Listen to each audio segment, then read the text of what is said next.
I would say on the magnitude of 70 to 90% of the dollar's purchasing power is going to be lost. So if the dollar were to lose 90% of its purchasing power, the price of gold would go up tenfold, which would put it at 20,000. And that might be an extreme, but that's where it could go if we see a 90% loss in the value of the dollar. Peter Schiff discusses the relationship between the value of the dollar and the price of gold. He explores the possibility of hyperinflation and the potential consequences for the dollar's purchasing power. He also shares his predictions of a considerable loss in the dollar's value and how it might lead to a significant increase in the price of gold. He also mentions the potential scenario of a run on banks as people try to withdraw their money to invest in gold. He emphasizes the lack of safety in keeping money in banks and suggests that gold is a more secure option. He also discusses the role of the Federal Reserve in printing more money and the resulting inflation.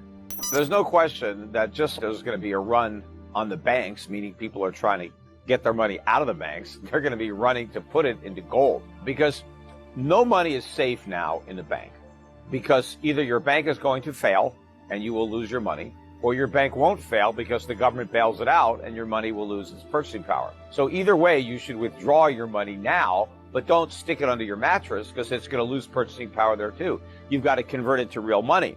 You've got to turn it into gold.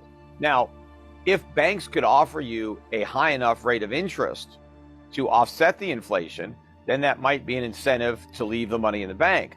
But the banks can't do that because they can't afford it, because they're broke, because they've already locked up all their deposits in long-term, low-yielding mortgages and treasuries, so they can't pay you enough to offset the loss of inflation, but they can't stop you from withdrawing your money. The problem is they don't have the money because the money has been lost.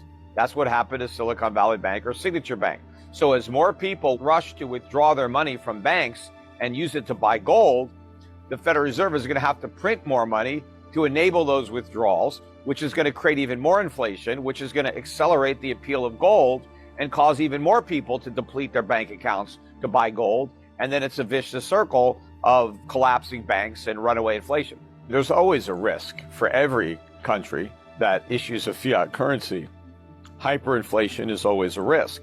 The question is, how high is the probability? Because not all risks end up becoming to fruition. So we could avoid it. But I think the risk is a lot higher now than it's ever been.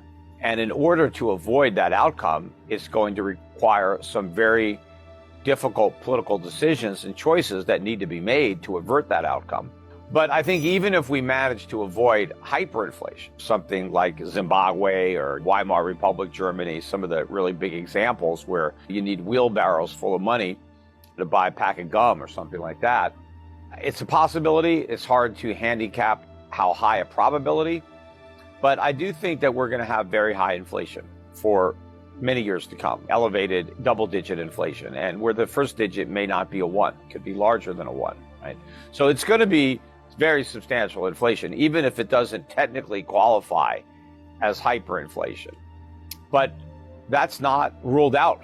So you have to be vigilant and be prepared, because that worst-case scenario may in fact be the scenario that ends up playing out.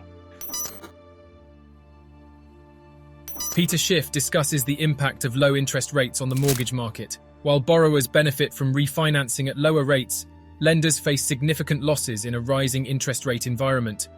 The potential consequences for banks and the need for government bailouts are explored, along with the role of quantitative easing by the Federal Reserve. Think about the mortgage market. How many Americans over the last 5 or 10 years have successfully refinanced their mortgages to have rates in the 3s?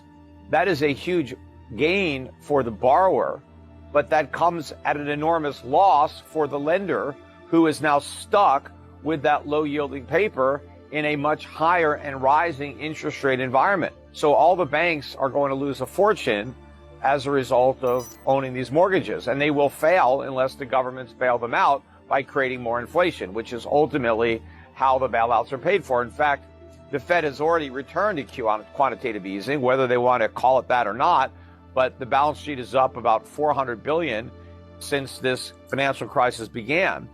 And it's going to get a lot bigger in order for the Fed to postpone the pain of the crisis and socialize it into a different form of pain, which will be higher prices, because that is what's the substitute. So on the one hand, the government says, don't worry about your bank account, we're going to guarantee it. But on the other hand, you now have to worry about the value of the money that's deposited in your bank, because even though the bank might not fail and you won't lose your money, when you go to spend your money, you won't be able to buy very much because your money is going to lose its purchasing power.